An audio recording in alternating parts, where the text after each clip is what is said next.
Ang kwento ni Tomby. Ang kwentong ito ay hango sa totoong buhay. Mula ito sa isa nating tagapakinig. Karanasan ito ni Roman. Walang eksaktong taon. Probinsya ng Maynila. Upang hindi na matuntun pa ang pagkakakilanlan, hindi na sasabihin ni Roman kung saan ito nagtatrabaho. Tanging kailangan lamang malaman na madalas ay panggabi ang oras nito. Dahil sa hirap ng buhay, bata pa lamang, nagbabanat na ng buto ang binata. Maaga itong nawalay sa piling ng pamilya dahil hindi nito kinaya ang hindi makatarungang hinihingi ng mga ito. Sa madaling salita, sarili na lamang ni Roman ang binubuhay niya. At dahil sarili lamang ang maaasahan, kahit anong trabaho, tinatanggap ng binata. Mula pagkabata, laking Maynila na ang binata. Moderno ang pananaw sa buhay kaya para sa kanya, lahat ng bagay ay naipapaliwanag ng siyensya at lohika. Sa tuwing nakakadinig ng patungkol sa mga aswang, mga multo, at kung ano-ano pa, napapailing na lamang ito kagad. Oy kayo, tigil-tigilan nyo na nga yung pagchichismisan nyo dyan. Magtrabaho na kayo. Ang mga ganyang kwento, para lang takutin ang mga bata. Bakit kayo nagpapaniwala sa mga ganyan? Wika ni Roman sa mga katrabaho. Alam mo, hindi porket wala kang probinsya hindi na totoo yung mga sinasabi namin, no? Diyan ka na nga. Tugon ng katrabahong si Jessica. Ay nako, sino ba naman kasing normal na tao yung magpapaniwala sa mga duwende na yan? Pati mga aswang? Lahat ng bagay napapaliwanag ng maayos. Ang mga kwentong yan, ginawa lang para manakot ng mga bata para sumunod. Alam mo, mag-iingat ka sa mga sinasabi mo. Baka kapag ikaw mismo makaengkwentro maihi ka na lang sa salawal mo. Wika ng isa pang katrabaho. Umikot na lamang ang mga mata ni Roman dahil sa sinasabi ni Hazel.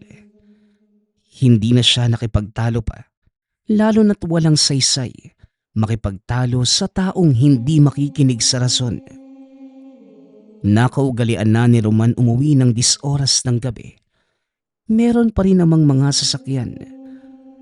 Kahit alanganing oras kaya't hindi nangangamba ang binata. At kung sakaling may kakatakutan man ito, iyon ay ang mga tao. Lalo na ang mga holdapper. Patpating kasi ang binata kaya sigurado na hindi makakapalag lalo na kung armado ang magtatangka sa kanya.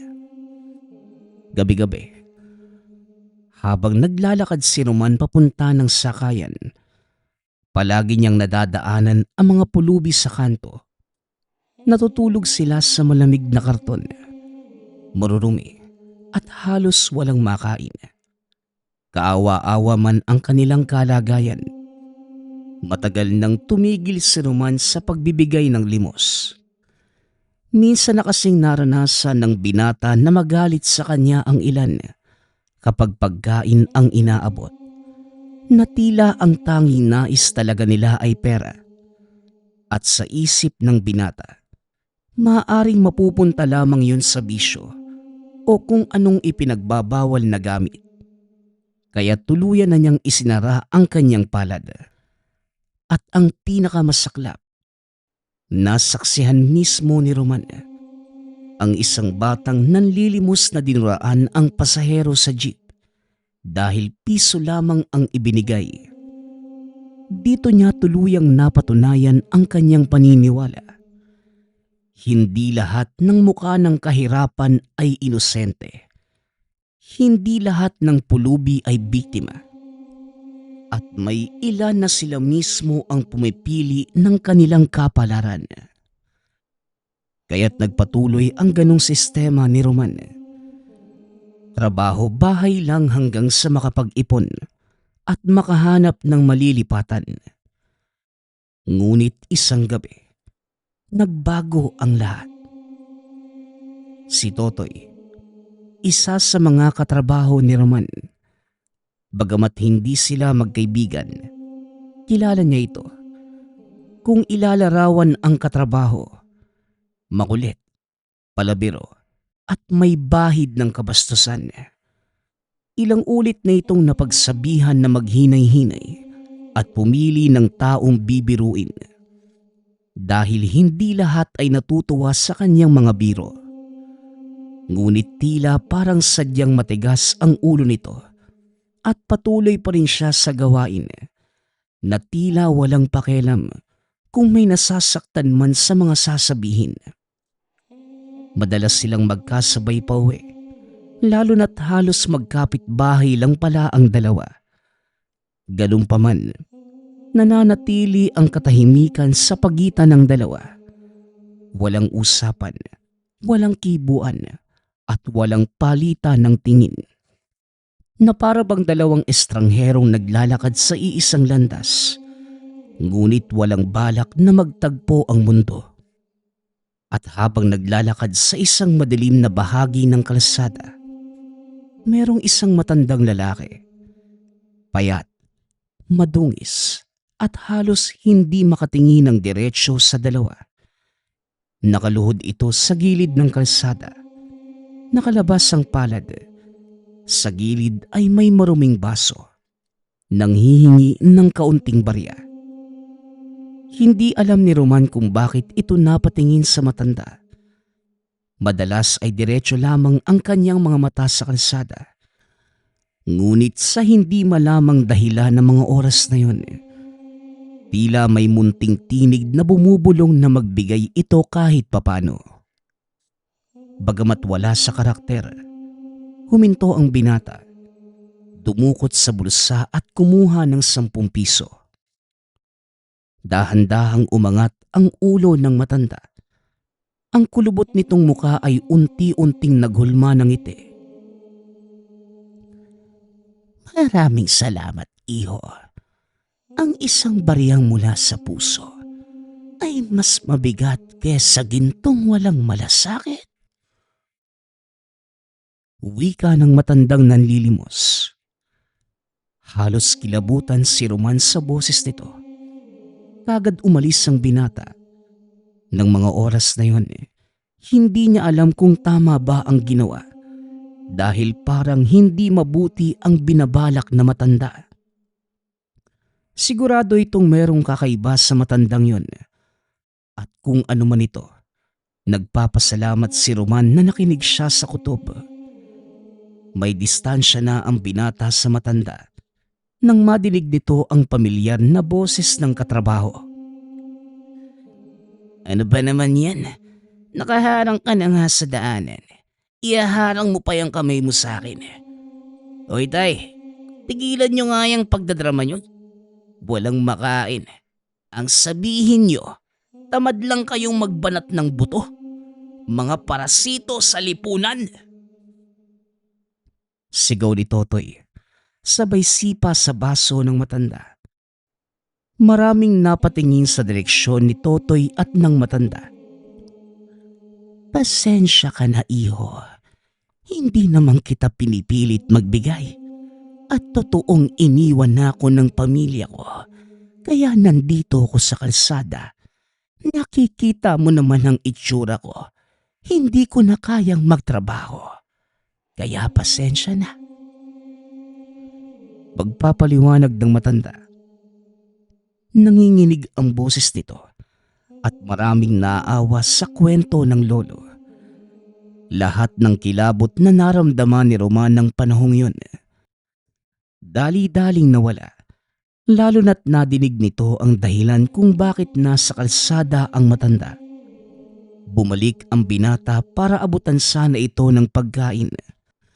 at may ilan na ding nag-abot matapos makitang lumuha ang matandang lalaki.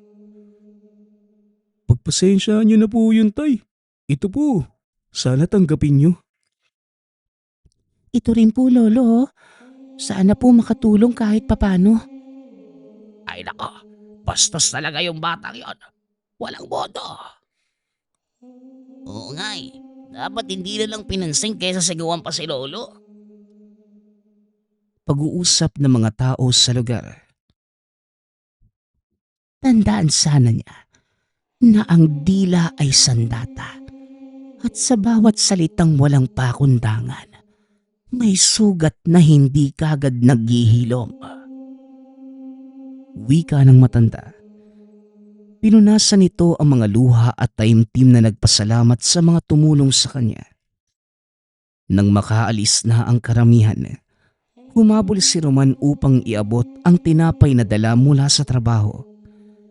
Ngunit pagkalapit niya, tila biglang bumigat ang paligid. May malamig na bulong sa kanyang loob na nagsasabing huwag mo nang ituloy. Kaso nga lang, hindi niya pinakinggan ang kutob at iniabot pa rin ang pagkain. Ngumiti ang matanda at muling nagpasalamat sa kanya. Ngunit nang mismong sandaling yun, nasilayan ni Roman ang tunay na anyo na matandang lalaki. Kulubot na ang mukha na tadtad ng peklat. Balat na madungis na parang kinain na ng panahon. At sa likod na mapagkunwaring ngiti, malinaw na malinaw ang kadiliman na namumuo sa mga mata nito. Isang dilim na tila nagbabadya na may paparating na hindi kaaya-aya. Kinabukasan, hindi na pumasok si Totoy. Hindi naman yon matinding balita upang pag-aksayahan ng oras.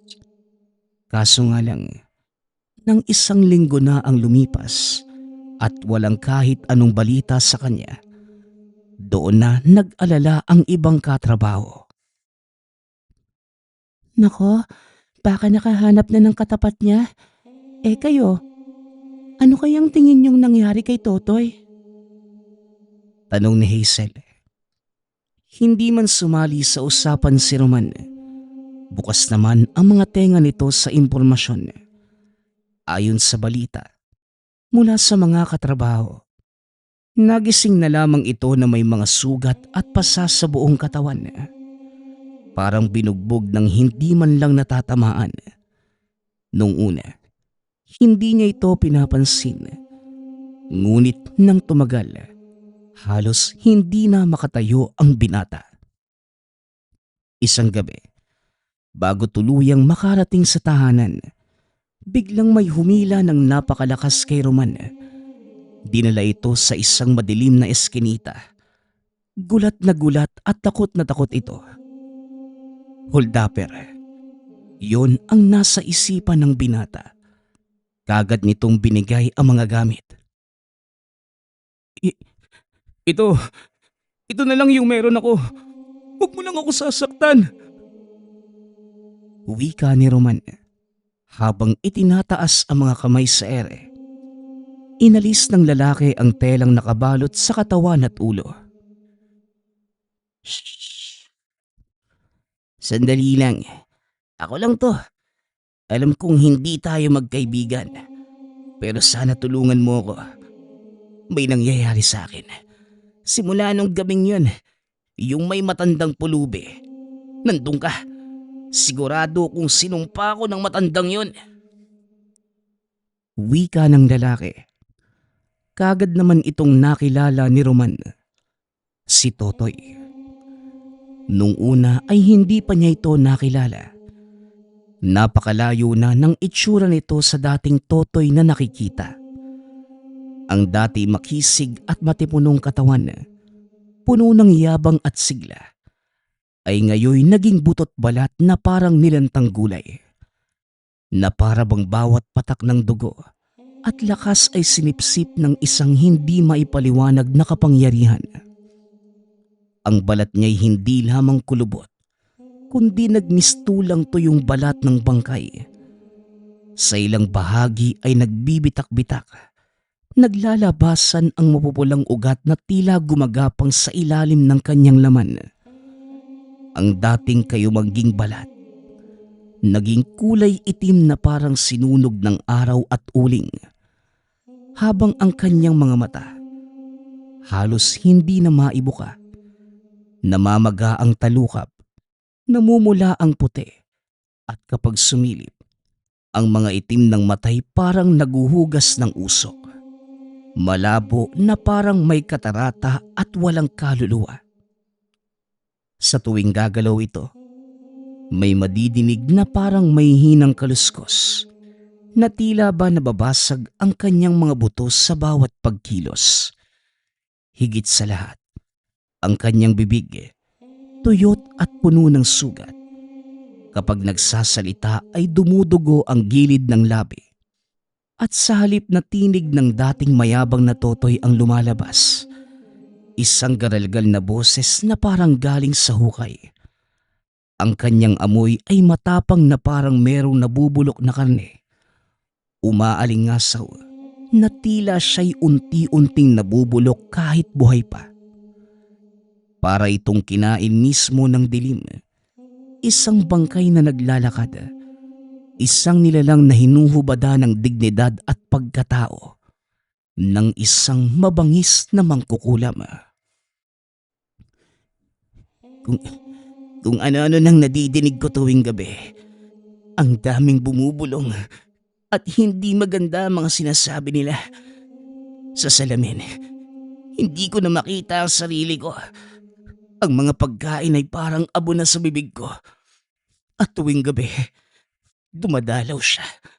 Dumadalaw yung matandang lalaking yun.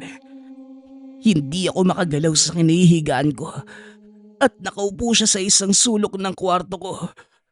Sigurado ko, isinumpa niya ako. Wika ni Totoy.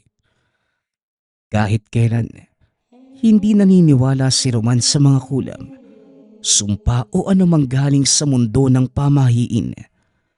Dahil para sa kanya, lahat ay may lohikal na paliwanag. Ngunit ng mga oras na yon, habang pinapakinggan ang nanginginig na boses ng katrabaho, ramdam na ramdam niya ang takot at sinseridad sa bawat salita nito. Hindi ito biro. Hindi din basta pag-iinarte lamang. May kung anong tunay na pangingilabot na kumakapit sa mga mata ni Totoy. Pinilit ni Roman na mag-isip ng rason, kagaya dati.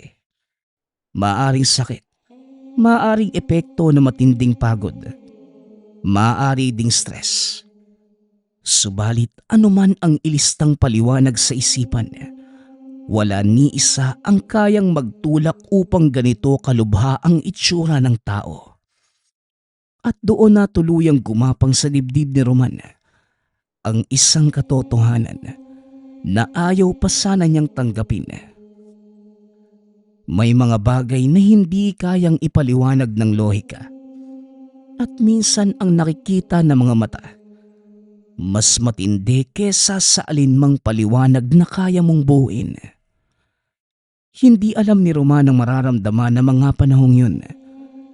Maaaring dahil sa takot, kagad nitong tinulak si Totoy papalayo at tumakbo. Pagkarating sa tahanan, kagad ditong hinabol ang hininga. Hindi makapaniwala sa nasaksihan niya. Kahit nakukonsensya, napangunahan ito ng takot at kilabot. Kinabukasan sa trabaho, kagad itong lumapit kay Hazel upang manghingi ng payo. Sigurado ka ba? May papangako mo na hinding-hindi mo ito'y pagsasabi kahit kanino. Tanong ni Roman sa katrabaho. Tumango ang dalaga. Ikwinento na ni Roman ang nangyari. Hindi naman ganong nagulat ang dalaga nang sabihin nito na si Totoy ang biktima. Dahil para kay Hazel, siguro'y oras na upang makatagpo ng katapat ang katrabaho. Bagamat kwela at palabiro, minsan talaga sumusobra na si Totoy. Pinayuhan ni Hazel si Roman na kung nais talaga nitong tulungan ang binata, meron itong mairerekomendang albularyo dito sa Maynila. Pero binabalaan na kita, Roman, ha? Bukod sa maglalabas ka rin ng sarili mong pera, baka madawit ka pa dahil sa pakikialam mo. Ang payo ko lang, mag-iingat ka at siguraduhin mong mabibigyan ka rin ng proteksyon.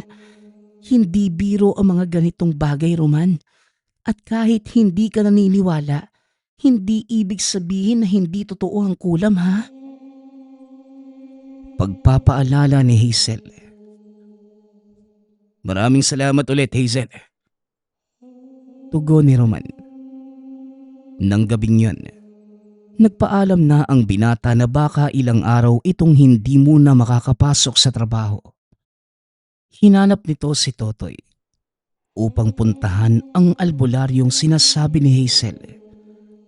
Kalaunan, natagpuan na nito ang binata.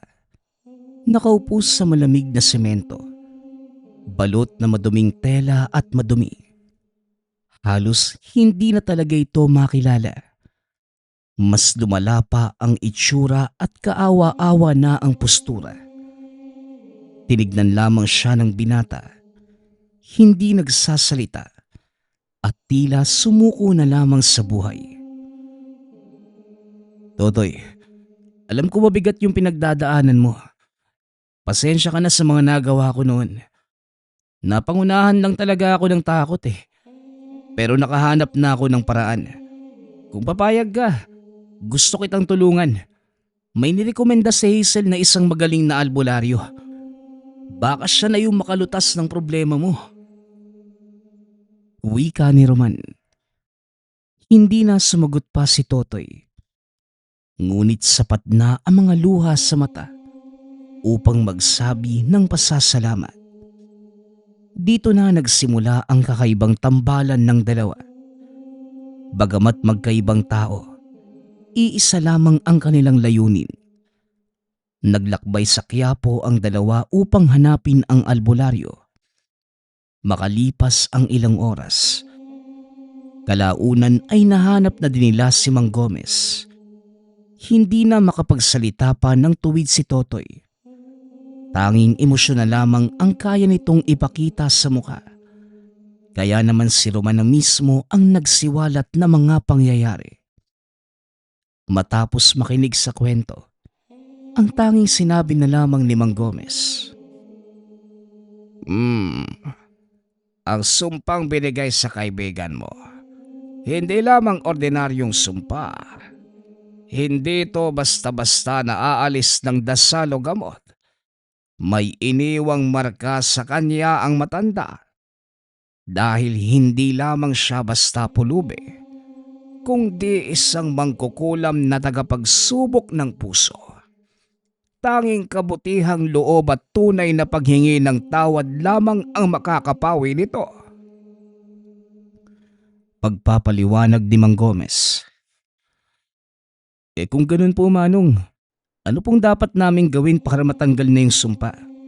Paano naman po namin napapatunayan na tunay na nanghihingi ng tawad si Totoy sa kanya?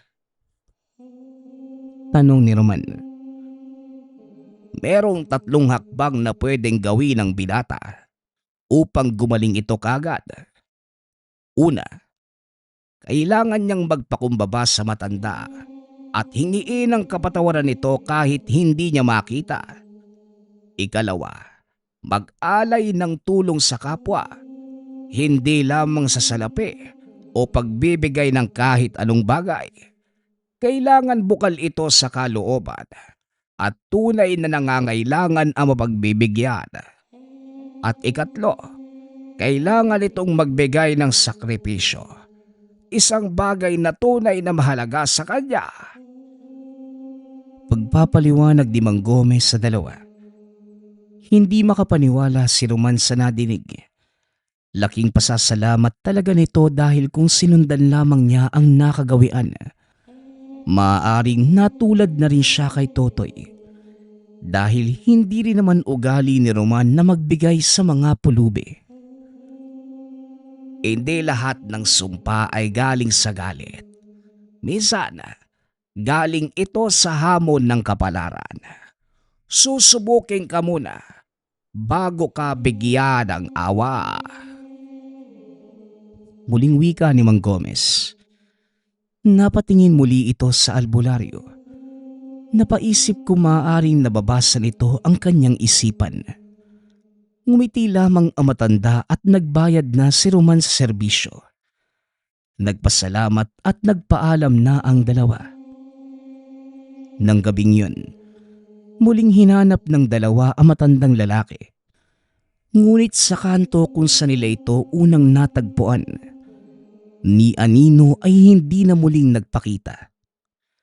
Dahil mas lalong lumalala pa ang kondisyon ni Totoy, umupo muna ito sandali sa sahig, habang si Roman naman nagpatuloy sa paghahanap sa matanda. Habang nakaupo mag-isa, napansin ni Totoy ang isang batang nakahandusay sa gilid ng kalsada. Balot lamang ng lumang pinagtagpi-tagping karton. Nanginginig ito sa ginaw, at kahit mahimbing ang pagkakatulog, halata ang paghihirap na tila binabangungot. Bahing ng bahing at namimilipit ang payat na katawan. Saglit na pinagmasdan ni Totoy ang paligid. Umaasang meron itong magulang, kapatid, o kahit sino man lamang nagbabantay. Ngunit wala. Tila iniwan at nakatiwangwang ang bata sa gitna ng malamig na gabi. Dito unang beses na nakaramdam si Totoy ng isang matinding kirot sa puso. Isang pakiramdam na hindi pa niya nararanasan. Napatanong ang binata sa sarili. Ano nga ba ang magagawa ng isang musmos upang mabuhay? Wala itong lakas para magtrabaho, ni walang gumagabay o nagtuturo o pumoprotekta para sa kanya, na tila inabandona na lamang ng mga magulang. At ang tanging magagawa na lamang nito ay manghingi ng limos, umaasa na merong pusong magbubukas para sa kanya. Habang pinagmamasdan niya ang bata, mas lalo pang lumalakas ang panginginig nito. Pinilit ni Totoy na ipagkibit balikat ang nakikita. Ngunit mas nanaig ang awa ng mga sandaling yun. Muling luminga-linga si Totoy. Nagbabaka sakaling may darating upang tulungan ang bata. Ngunit nang masiguro niyang nag-iisa na lamang ito sa pakikipagsapalaran sa buhay, marahan niyang hinubad ang suot na tela sa kanyang katawan. Ikinumot sa natutulog na musmos. Hindi man nagising ang bata. Unti-unti namang humupa ang panginginig ng katawan nito at tila nakatulog na ng mas mahimbing. Mabigat ang dibdib ni Totoy habang tumatalikod. Umalis siya sa kinatatayuan at nagpatuloy sa paghahanap kay Roman. Dala-dala ang alaala ng batang iniwan ng mundo. Kahit nanlalamig at lantad ang mga sugat sa kanyang balat, hindi na yon inalintana pa ni Totoy. Ang nasa isipan lamang ng mga sandaling yon, ang batang nakita kanina, ang musmos na naiwan ng mundong mag-isa at walang kalaban-laban. Ngunit nang makita niya si Roman, kagad niya itong nilapitan at nag-alok ng tulong. O Totoy, nasa na yung tela mo? Kailangang matakpan yung mga sugat mo. Baka ma-infection ka pa eh. Wika ni Roman na may halong pag-aalala. Nilipad ng hangin kanina eh. Di ko na nahabol. Pero halika na, huwag na tayong magsayang pa ng oras at hanapin na natin yung gumawa nito sa akin. At Roman, siya nga pala eh, di pa ako nakakapagpasalamat sa'yo. Makita man natin o hindi yung matanda, gusto ko lang malaman mo na sobra-sobra na yung pasasalamat na nararamdaman ko. Dahil tinutulungan mo ako. Alam kong hindi tayo magkaibigan At halos hindi nga rin tayo magkakilala eh. Pero mas marami ka pang nagawa kaysa sa mga taong itinuring kong kaibigan talaga. Hindi ko mababayaran kahit kailan yung tulong na naibigay mo sa akin. Maraming salamat sa lahat ah. Wika ni Totoy habang pinipigilan ang mga luha. Lumipas ang ilang araw. Patuloy pa rin si Roman sa paghahanap sa matanda. Habang si Totoy naman, unti-unti nang natatanggap ang bago nitong buhay. Na tila may bagong pananaw sa mundo. Nakikita niya ang paghihirap ng ilan at minsan napipilitan silang gumawa ng hindi dapat dahil sa desperasyon para lamang makakain. Hanggang sa isang gabi, habang naglalakad silang dalawa ni Roman, biglang nakita muli nila ang matanda sa isang lilim ng poste. Kaagad namang nakaramdam ng tuwa si Roman nang makita ito.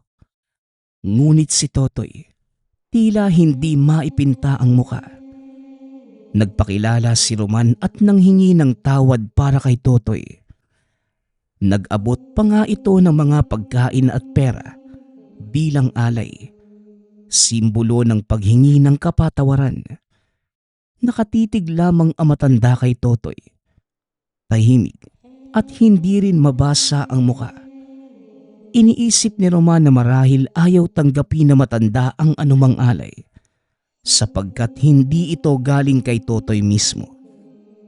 Naalala niya ang sinabi ni Mang Gomez na si Totoy mismo ang kailangang humingi ng kapatawaran at maghandog ng sakripisyo sa matanda sapagkat walang makakagawa nito kung hindi si Totoy lamang.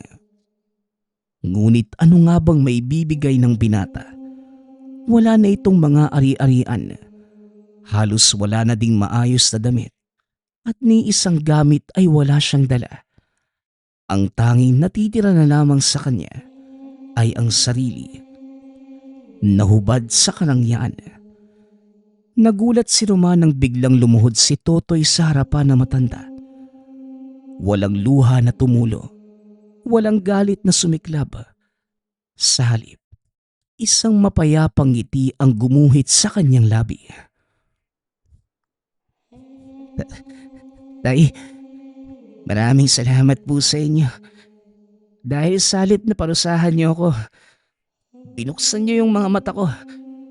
Ang sumpang nilagay niyo sa akin, hindi sugat ng kaparusahan, kundi gamot sa aking puso at mga mata. Doon ko napatunayan kung gaano ako naging bulag noon. Sa paghihirap ng iba, sa sarili kong kayabangan. Patawarin niyo ho ako sa aking pagsigaw, sa panlalait, at sa lahat ng pagkukulang ko bilang tao. Hinding-hindi ko na uulitin. Wika ni Totoy sa matanda. Dito lamang napagtanto ni Roman ang kabigatan ng ginawa ni Totoy. Ang binatang dating palalaro at walang pakialam, ngayoy kusang ibinaba ang kanyang dangal at pinagpalit sa taus-pusong pagpapakumbaba. Ang kanyang sakripisyo ay hindi material, kundi ang pagbabasag ng sariling prinsipyo na matagal niyang pinanghahawakan. At sa pagkakaluhod nito, mas malinaw na ang tunay na kapatawaran ay hindi nabibili, kundi kusang ibinibigay ng pusong handang magbaba ng sarili. Napangiti na lamang ang matandang pulubi sa ginawa ng binata. Tumayo ito at unti-unting nagbago ang anyo. Kitang-kita ng dalawa ang pangyayari. Ang kanina'y kulubot at maruming balat. Biglang umaliwalas at luminis ang anyo. Bahid dito ang mapagmalasakit ng ngiti. Alam mo bata, tinanggap mo na hindi lamang ang bigat ng kasalanan mo, kundi ang katotohanan na matagal mo nang tinatakbuhan. Hindi ko hangad na pahirapan ka o maghigante lamang sa'yo. Sa halip, ako'y narito upang ipakita na ang sugat ng puso hindi kailan manggagaling kung hindi mo aaminin sa sarili mo ang pagkukulang. Tandaan mo, iho, ang tunay na kabutihan hindi nasusukat sa mga salita o paniniwala na hawak mo, kundi sa mga gawaing pinipili mong gawin kahit walang nakakakita. Sapagkat sa oras na isantabi mo ang iyong kayabangan, doon nagsisimula ang tunay na pagbabago. Wika na matandang lalaki. Matapos itong sabihin, naglaho ito, parang usok na tinangay ng hangin. Kinabukasan, pagising ni Totoy ay wala na ang kanyang mga sugat. Wala na rin ang mga bangungot at bumalik na sa dati ang pangangatawan na tila walang nangyari. Ngunit kahit ganun pa man, alam na ng kanyang puso na totoo ang lahat. Napakagaan ng pakiramdam ng binata matapos ang lahat ng yun. Panibago na ang persepsyon sa buhay. Kalaunan ay natanggal na si Totoy sa trabaho dahil sa hindi ito pumapasok. Ganun pa man, nakita ng lahat ng katrabaho ang pagbabago nito. Hindi na ito palaaway, mapanlait o labis na makulit. Madalas ding nakikita itong nag-aabot ng pagkain sa mga batang kalye. Ngunit hindi ito tumigil lamang doon. Kalaunan, nagtayo din ito ng munting kariton na may mga gamit pang eskwela. Nagtuturo siya sa mga bata kung paano magbasa at magsulat. Nais niyang bigyan ng abilidad ang mga ito upang matulungan ang mga sarili at hindi lamang umasa sa awa ng iba. Lalo na't hindi maiiwasan ang mga negatibong kaakibat ng panlilimos. Bilang kabuhayan, tuluyang binago ni Totoy ang kanyang buhay at maraming natuwa at tumulong sa kanya. Dahil din dito, nagkaroon ng trabaho sa gobyerno ang binata, kung saan prioridad nila ang pagtulong sa mga tunay na nangangailangan. Habang si Roman naman, na dating sarado ang puso sa anumang hiwaga, natutong tumingin ng mas malalim. Hindi man sa kanya direktang nangyari ang lahat. Ramdam niya ang bigat ng aral. Ang taong dati kumakapit lamang sa lohika at siyensya, ngayon nagising na sa katotohanan na may mga bagay na hindi kailanman masusukat ng utak, ngunit kayang baguhin ng puso at buong pagkatao. At sa huli, nang sila'y maglakad palayo sa kalyeng minsay naging saksi sa sumpa, sabay nilang nadama ang katahimikan. Hindi katahimikan ng takot, kundi ng pag-asa. Sapagkat ngayon, alam nila na ang naiwan ay hindi anino ng sumpa, kundi liwanag ng kabutihan. Isang aral na hindi kailanman mapapawi ng alinlangan, ni ng dilim, kundi magpapatuloy na gabay sa bawat hakbang ng buhay. Ang susunod nating kwento ay mula sa isa nating tagapakinig. Karanasan ito ni Ruel. Walang eksaktong taon. Probinsya ng Iloilo. Dahil sa hirap ng buhay, napilitan ang amang si Ruel na pumunta ng Iloilo para magtrabaho. Inabisuhan ito ng kumpare na magsama na lamang sa pangingisda dahil sagana ang lugar sa yamang dagat at mag-isa na lamang din itong naninirahan sa lugar. Mahirap man sa loob, ngunit pilit na pinagpatuloy ni Ruel ang hanap buhay. Sa isang buwang paninirahan sa lugar kasama ang kumpare, hindi naman naging mahirap dahil magkasundo ang dalawa at masipag din itong si Ruel. Dahil sa trabaho, maayos na nakakapagsustento ang ama sa pamilya. Ika nga ng iba, napakaswerte ng pag-aya ng kumpare. Hanggang sa isang araw, Nasira ang bangkang ginagamit nila sa pangkabuhayan dahil sa napakalakas na bagyong dumaan. Dahil sa sitwasyon, pilit na naghanap si Ruel ng ibang mapapagkakitaan kung saan-saan na nakaabot para lamang makahanap ng trabaho. Ngunit napakamalas nga lang talaga ng pagkakataon dahil wala itong mapasukan. Isang araw habang naglalakad sa may tabing ilog, may isang lalaking lumapit kay Ruel. Napakagara ng tindig na parang isang hasyendero. Tinabihan siya nito at may iniabot na kapirasong papel at kagad ding umalis. Nang tuluyan itong makalayo, binuksan ni Ruel ang papel at nakitang isa itong pangalan ng lugar. Napaisip si Ruel sa anong ibig ipahiwatig ng lalaki. Itinago na muna niya ito at nagpatuloy na sa paglalakad. Dahil sa problema, minabuti niyang tawirin ang ilog para mamulot ng mga niyog para maibenta sa palengke. Naparami ang nakuha ni Ruel, kaya naman 6:00 na ng gabi nang makauwi sa tahanan. Naabutan niya ang kaibigan. Nakaupo sa bakuran. Tinabihan niya at tinanong kung saan matatagpuan ang lugar na nasa papel. Diyos ko pare, napakaswerte mo naman. Lugar yan ni Don Facundo. Siya lang naman yung pinakamayamang tao dito sa lugar. Napakaraming naghahangad na maabutan ng papel na yan. Kaya kung ako sa'yo, Ruel, huwag mo na yung palalampasin. Tignan mo yung nasa likod. Ang markang gintong bituin. Yan ang tanda na galing yan sa palasyo. Wika ng kaibigan. Dahil sa nadinig, nabuhayan si Ruel. Baka ito na ang sagot sa muling pagkakaroon ng trabaho. Dito niya naikwento ang itsura ng lalaki. Kagad namang sinabi ng kaibigan na mismong si Don Facundo ang nagbigay sa kanya ng papel.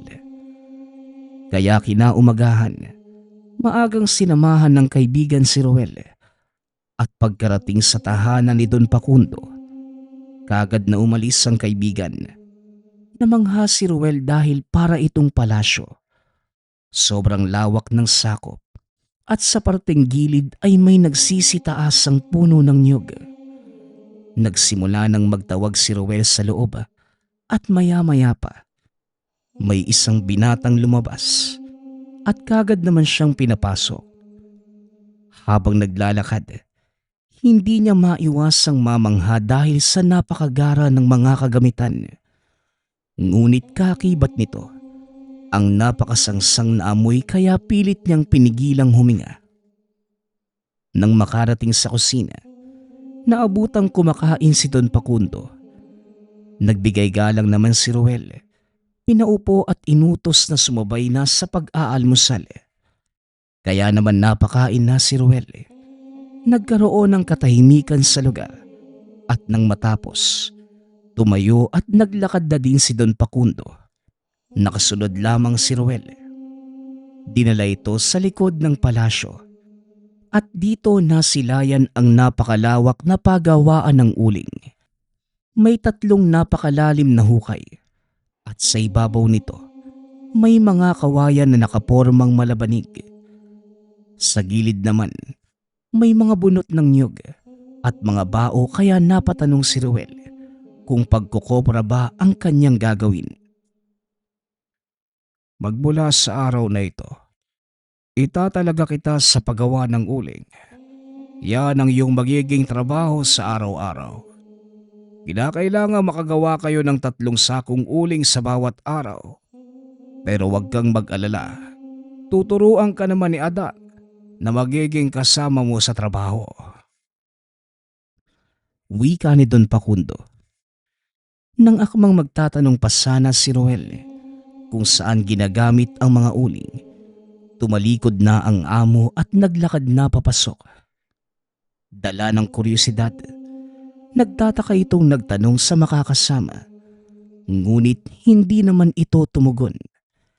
Diretso nang itinuro ni Adan ang mga kailangang gawin. Kaya naman ibinaling na ni Ruel ang atensyon dito. Sa buong maghapon, nanood lang muna ito sa mga ginagawa ng kasama para naman makabisa ang pagkakasunod-sunod ng tamang pagluto sa mga bao.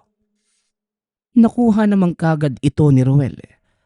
Kaya nang matapos itinuro na sa kanya ang magiging kwarto sa loob ng palasyo. Sinabihan din ito ng kasama na mahigpit na ipinagbabawal ang biglaang paglabas ng kwarto. Sumang-ayon naman si Ruel dahil napakalaki ng naipangakong sahod sa kanya.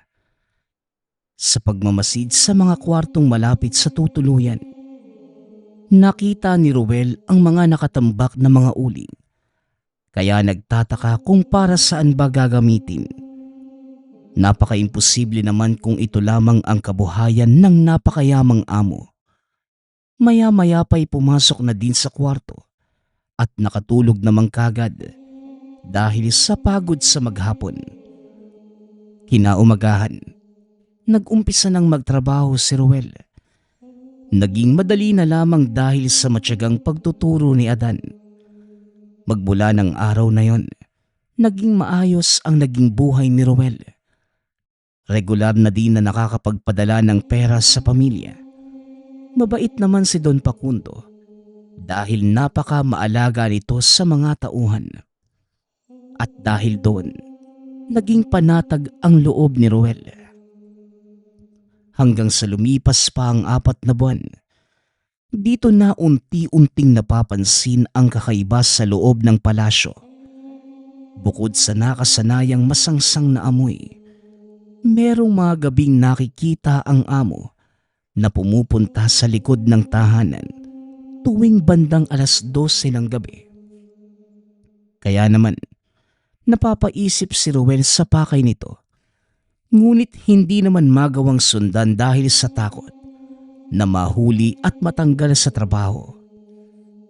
Isang gabi, dahil naparami ang inom nila, maagang nagsitulog ang mga ito. At bandang 12:00 ng gabi, bumangon si Ruel dahil nakaramdam na matinding pananakit ng tiyan. Matapos makagamit ng palikuran, dahan-dahang naglakad ngunit hindi pa man nakakalayo. Nakadinig ito ng kakaibang tunog sa likod ng palasyo. Parang mga hayop ngunit medyo kakaiba ang tinig. Dahil hindi mapakali si Ruel, kaya pinuntahan niya at habang papalapit, bigla niyang nakita na tumatakbo si Don Facundo. Dala ng kuryosidad, sinundan ngunit hindi niya inaasahan ang mga susunod na nakita. Dahil hindi na isara ng amo ang pinasukan, dire-diretsong nakapasok si Ruel. At dito nasilayan ang 2 malalaking kulungan na gawa sa bakal. Ang nakakulong, hindi lamang ordinaryong hayop. Ang talampakan ay nakatalikod. May malalapad na tenga. Kulay abo ang katawan. Patalikod kung maglakad at higit sa lahat, nabatid niyang dito nang gagaling ang napakasangsang na amoy. Hindi na mapakali ang mga nilalang, kaya nagsimula na itong pakainin ng amo gamit ang mga uling. Halos matulala si Ruel dahil ito ang unang beses na makakita ng kakaibang nilalang. Naging abala na ang amo sa pagpapakain, kaya dahan-dahan nang umalis si Ruel dahil sa sobrang takot na baka mahuli. Pagkarating sa kwarto, sinara kagad ang pinto. Napagtanto na para pala sa mga alaga ng amo ang ginagawang uling. Ngunit ang ipinagtataka ni Ruel, bakit kinakailangang mag-alaga pa ng mga ganong nilalang? Halos wala na ang pagkalasing, kaya nahirapang makatulog si Ruel. Ilang oras na nababagabag ang isipan, kaya mag-uumaga na din ng makatulog. Nang sumunod na araw, ipinagpatuloy pa rin naman ito ang pagtatrabaho. Ngunit hindi na nakapagpigil. Tinanong na si Adan patungkol sa nakitang alaga ng amo. O ikaw, huwag ka nang mag-iingay. Sigbi ng tawag sa mga alaga ni Don Facundo. Mga nilalang nakaraniwang pinapaniwala ang mga kasama ng aswang. Pero may mga tao rin na nag-aalaga na kagaya ng amo natin na kung tawagin ay sigbinan. Huwag kang mag-alala.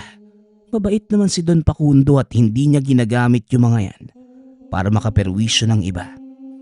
Bagkus, inuutusan lamang niya kung meron nagtatangkang pumasok sa napakalaking tahanang to. Siguro, yan din yung rason niya sa pag-aalaga ng mga sigbin. Matagal na panahon na yun nakalilipas pero ni isang beses. Wala pang nagtangkang magnakaw dito gawa ng bantog sa buong lugar, yung alaga ni Don Facundo. Pagpapaliwanag ni Adan. Dahil dito, naliwanagan na si Ruel at nawala na rin ang pag-aalala.